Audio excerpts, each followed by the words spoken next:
ازيكم يا حلوين؟ ايه رأيكم في البيتزا الجميلة ديت؟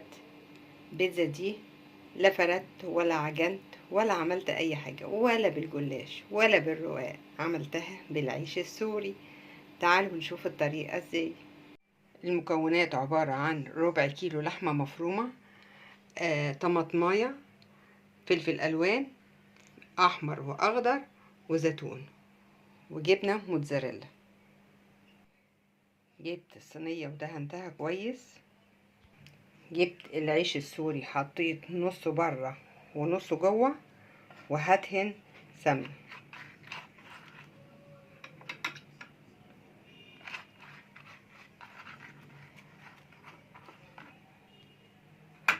وهدهن اللي بره.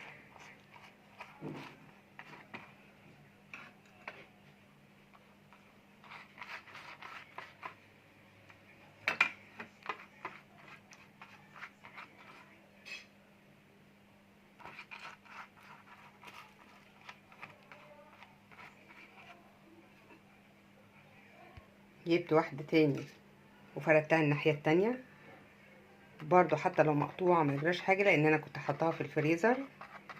كل ده مش هيبان.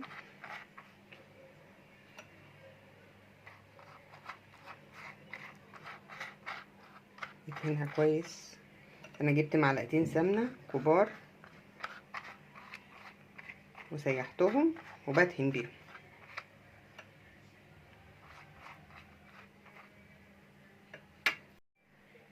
لو عندك عيش سوري متكسر، حطيه في الارضية، اعمليها ارضية حلوة كده تكون جامدة، وبرضو هدهنها بسمنة.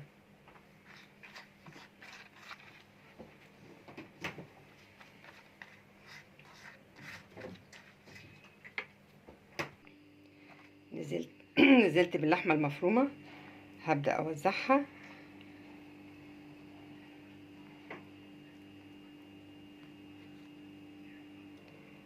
هنزل بالجبنة الموتزاريلا،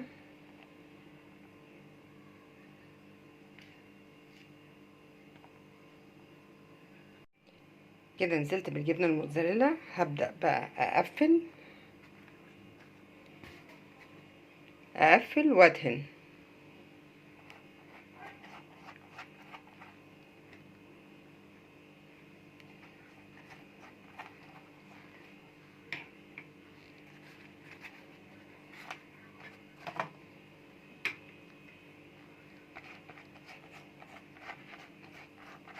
طبعا اللحمة المتعصجة كلنا شاطرين وبنعرف نعصجها ازاي، فاختصرت عليكم الوقت وعصجتها الاول.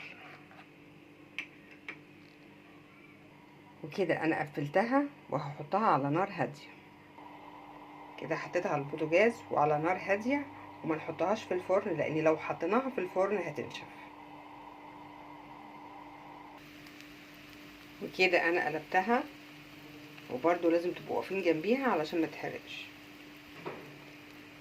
هنزل بالفلفل الالوان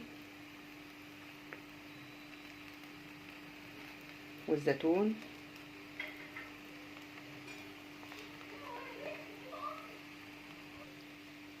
هنزل عليها بالجبنة الموتزاريلا،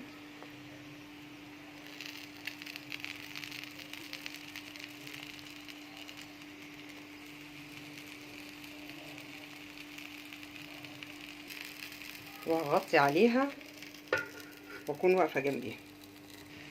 خلاص كده انا طفيت عليها، بس هدخلها على الشواية تاخد لون. وكده طلعت من الفرن وريحتها تحفة وحلوة قوي. ولو انتوا حابين تحطوا الحشوة من جوه برضو هتبقى لذيذة براحتكم. اللي حابب يحط، لا، الحشوة اللي هي ايه، الفلفل الالوان والزيتون، لو انتوا حابين تحطوها من جوه برضو هتبقى حلوة. وكده هنقطع البيتزا.